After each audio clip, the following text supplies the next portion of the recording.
What's up everyone? Welcome back.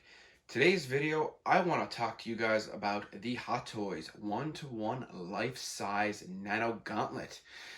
Now, I don't normally do reviews on Hot Toys, and for good reason. I get all my Hot Toys from Sideshow Collectibles. And by the time they actually get shipped to me, they've already been released in Hong Kong and someone has already done a review.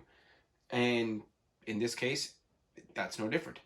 There has already been a review done on this Nano Gauntlet. It came out, I'd say roughly about a month ago. I did watch that review, and after I watched it, I'll be honest with you, I had doubts about, do I still want this gauntlet? Which is very surprising because when this went up for pre-order, I'm confident I was probably one of the first of maybe 10 people to pre-order because I sat on the website on Sideshow hitting refresh constantly until it finally went up for pre-order, and then I grabbed it. So as soon as that was up on pre-order, it might have been on their website for maybe 10 seconds and I had a pre-order. I was very excited for this piece. And I think that happens to a lot of collectors. I think we get hyped up, especially coming fresh out of the movie, being in the theater and whatnot. And I watched the review, and after hearing everything he was saying, I started to really second guess, do I want this item anymore? So when I got my notice that it was shipping, I actually did get on the Sideshow website. I started up the live chat and I almost canceled it. So I sat down and I thought to myself, why did I want to cancel this so badly? What did he say to make me want to change my mind so badly about a piece I sat there and waited for to go up for pre-order? So today, I noticed in the community, on some of our groups, that there were other people who had gotten this piece today, and they too were a little underwhelmed. They were like, wow, maybe I'm a little disappointed in this. So I started to think more. I'm like, mine hadn't shown up at that. Mine was on the truck to be delivered maybe 20 minutes, half an hour after I saw that post. So I started to think, why is it that some of us have changed our mind? Why did this guy's review start to alter my mind? The first thing he pointed out, or one of the first things he pointed out, and I would have had to definitely agree, is when you look at this, it is said to be a life-size 1-to-1 Iron Man gauntlet. That's what's written toward the bottom of Hot Toys explanation. Now, Robert Downey Jr. is apparently a pretty small guy. And I'm just going to put my hand, just for a second, up to this gauntlet. Okay?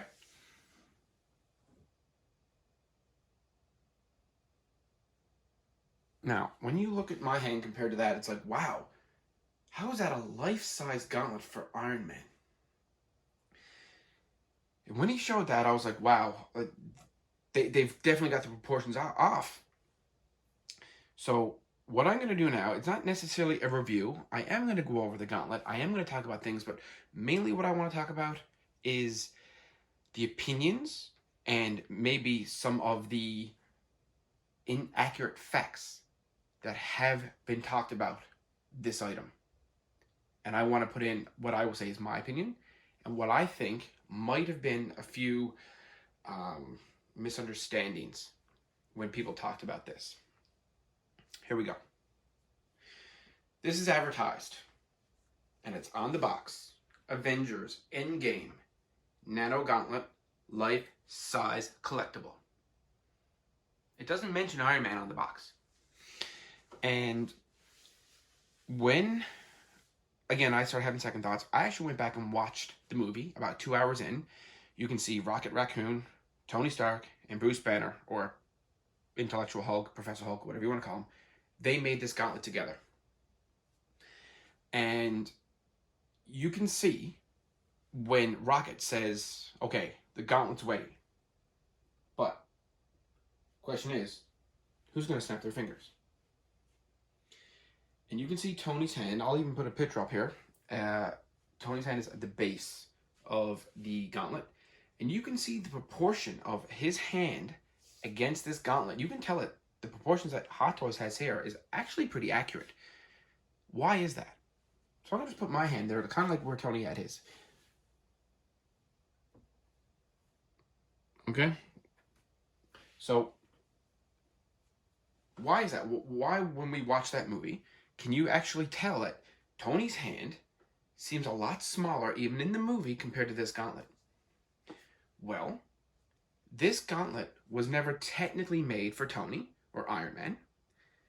This was just a gauntlet made by his tech, his nano technology, and the three of those characters together made it. And this was technically made for a one-size-fits-all. This is essentially what happened. This glove was never meant for Tony Stark. They didn't know who it was going to be meant for. They didn't know who was going to snap their fingers. They just made something that was capable of holding the stones. Now think, when you watch that movie, Iron Man, Tony Stark, Robert Downey Jr., whoever you want to call him, he never once wore this gauntlet at all. So when you see people online comparing this to Robert Downey Jr.'s hand, Tony Stark's hand, Iron Man, he never wore it. They made the gauntlet. Hulk puts it on. It's nanotech, so it just, again, one size fits all. He wields the gauntlet. He snaps his fingers. Thanos shows up. The gauntlet then gets carried around by a bunch of Avengers during the battle. Thanos puts it on. Iron Man grabs Thanos, and because the nanotech in this gauntlet and in Tony's armor is the same, he could just take the stones from essentially one nanotech that he created to another nanotech that he created. All the while, Thanos is still wearing this gauntlet. So you can't actually say, this is not Robert Downey Jr.'s size, this is not compared. He never ever wore it. He never ever had it on, and it was never designed for him. They just designed the gauntlet for someone to wear to snap their fingers, and the nanotech would take care of the sizing of whoever wore it. Very simple. So again, you can reference the picture. When you see them creating this gauntlet, and Tony actually has his hands at the base of the gauntlet, Rocket has his hands on the fingers, you can actually see like this gauntlet is actually in proportion to what Hot Toys has given us as it is you see in the movie. That was one of the biggest things that deterred me at first. I was like, wow, like, how can this be an Iron Man 1-to-1? This is, you can clearly see this is way bigger than anyone's hand. This wouldn't even fit me. This would be too big on my hand. But that is essentially what the movie was going for. They were going for, let's create a gauntlet that is wearable by anybody. So for someone who is being deterred from buying this based on, wow, it's just not, the right size for Iron Man, that is not what they created this for, I don't believe anyway. Even though I think Hot Toys made a mistake, because at the bottom it says, Tony Stark or Iron Man, snaps his fingers, blah, blah, blah. Tony never once wore this gauntlet. Only Hulk and Thanos did. At the end of the movie, the Infinity Stones, they just come on over to his suit. That's why his hand is so much smaller and whatnot. Okay, so the second issue we have that has been circulating is, everyone's like, why isn't it die cast? Why isn't this made of die cast? I would agree. I'm thinking to myself, I'm like, yes, why isn't this die cast? This should be a piece made of die cast.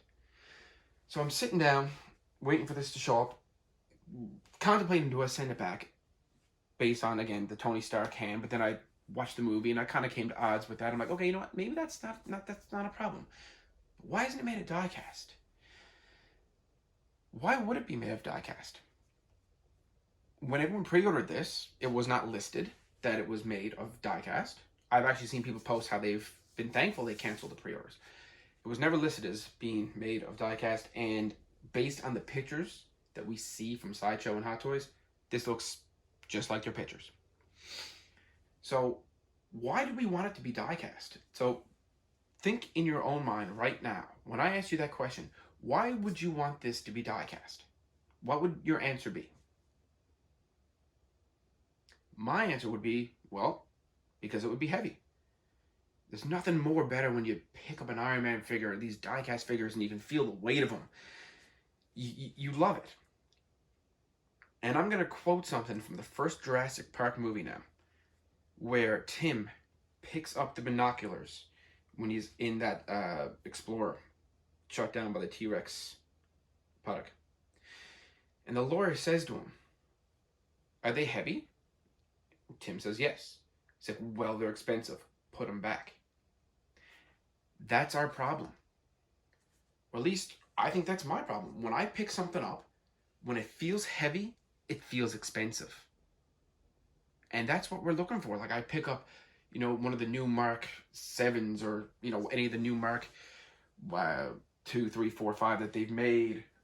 Any of the Iron Man figures that are die-cast, War Machine, and you can feel the weight. And it gives you this false sense of security that you just justifiably spent that money because it's heavy. Because it's heavy, you believe it's expensive. I did a review on the EFX Star-Lord helmet, and when it showed up, it was so light. I was like, I just spent like $700 US on this, and it's so light. I'm like, I just wasted my money. And I started thinking then, I was like, well, did I? Because you wouldn't want a helmet on your head that weighed a ton, like it would hurt your neck. It's not supposed to be heavy. So when I'm looking at this gauntlet now, and I put this in a display cabinet, the weight of it is irrelevant. It doesn't matter how much it weighs. It doesn't even matter how much my Iron Man figure weighs. They're on display. Unless you're going to be picking this up every single day, then what does it matter? Why does die cast matter? It's not the paint application, because we've seen on previous die cast Iron Man figures, the paint can flake right off that, and it's die cast. So, again, ask yourself, why would you want this to be die cast? If anything, it would increase the weight, which would increase your shipping cost. And that's it.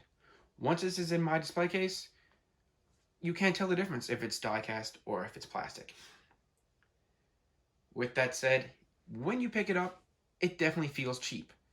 But that's because we have, built this thought in our heads: heavy is expensive, light is cheap. Tell that to Cap with his vibranium shield, which is the lightest metal on Earth, apparently. So, why do we need it to be heavy to feel like we've justifiably spent the money we did? Speaking of cost, by the time this reached me in Canada, with the exchange rate that it is now, with the shipping, and with the almost $100 in duty, this thing cost me over $600 Canadian. Definitely overpriced, in my opinion. But what are you going to do? I mean, I wanted it, and a year ago I pre-ordered it, and not thinking a virus pandemic would be circulating the globe, I was like, I can afford it. I guess I still technically can't afford it, but at this point in time, it just showed up at a inconvenient time, or it could have showed up at a better time. But some of the points going around, I needed to address. I felt the whole, it's not proportionate to Iron Man's hand. It's not supposed to be. It was built for someone to use, not necessarily Iron Man, and he didn't even use it. And then the die-cast. Die-cast does nothing for us in the sense of how it looks. Sometimes you might get more of a shiny look to it, but I've seen some plastic figures come out of Hot Toys that still look shiny, and it's still plastic. You know, the Ultron Mark II, like, he's pretty shiny, and he's all plastic. So, I don't think anyone should make the judgment call whether they want this or not based on how it is in proportion to Robert Downey Jr. or the fact it's made of plastic. It does light up pretty good. I will actually show you here. I'll pop off this thing here. It is plastic. It does feel cheap when you handle it. I won't lie. We'll pop on these. And let's flick off the lights.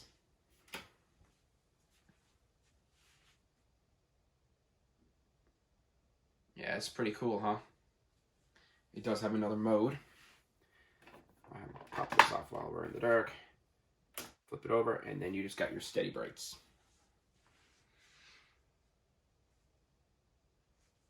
not sure. I seem to be getting a little bit of an extra shine over here on the corner from the time zone. That's actually not here.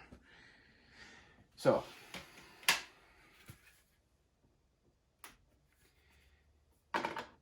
plastic. This comes up. Obviously, it is not wearable. It's just hollow. This is where it slides in here. I mean, if you want something you can wear, check out Killer Body. They make Iron Man gauntlets that you can actually wear. So this is not wearable. You can plug it in via micro USB, if I'm not mistaken, on the back here. We'll just whip that around there. Yeah, micro USB. I mean, USB-C would definitely be more the way to go nowadays, but, you know, what are you gonna do?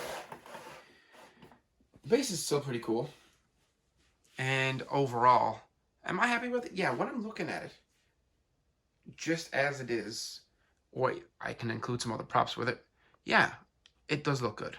I mean, let's pop up and like we look at Cap Shield kind of compared to that there. I mean, I put Thor's hammer there and some other of my cool prop replicas. It's going to look perfectly fine next to each other. But at the end of the day, the choice needs to be your own. I felt like I needed to talk about this mainly because someone else's review, which technically what reviews are for, is to help us decide, do we want to buy an item? And I appreciate the people who are doing these reviews. I appreciate the fact that they are putting these out and giving us a heads up. But most of us have already pre-ordered these by the time they're out anyway. At least I know I have. But I actually felt for the first time in a long time, do I really want that pre-order anymore? So in my opinion, making this diecast, it would have been cool, but it would have increased our shipping costs, and at the end of the day, it never would have made that much of a difference in how this looks. The only thing they could have done was make these fingers articulated. That's a bummer. It would have been really cool, even if you could pop out, say, like one of these fingers with a thumb and make it look like it's snapping. That would have been really cool. But other than that, it is what it is. At the end of the day, when you make your decision, please don't make it based on, it's not one-to-one scale with Tony Stark's hand. It's not supposed to be. Don't make your decision based on diecast, because at the end of the day, the diecast doesn't matter. They did a good job. The paint app on this, it is awesome. And you can pop these jewels out to replace the lights if you need to. The red color on this, it is awesome.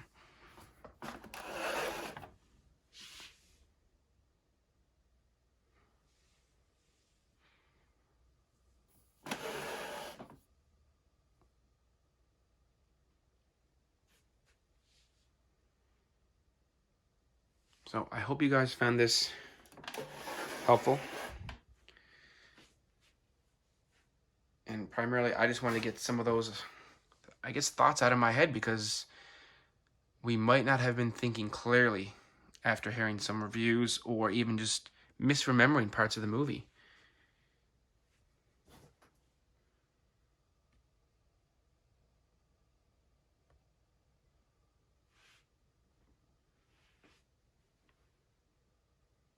Very cool.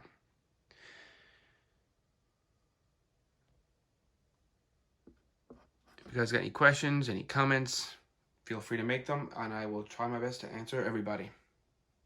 Happy collecting, guys.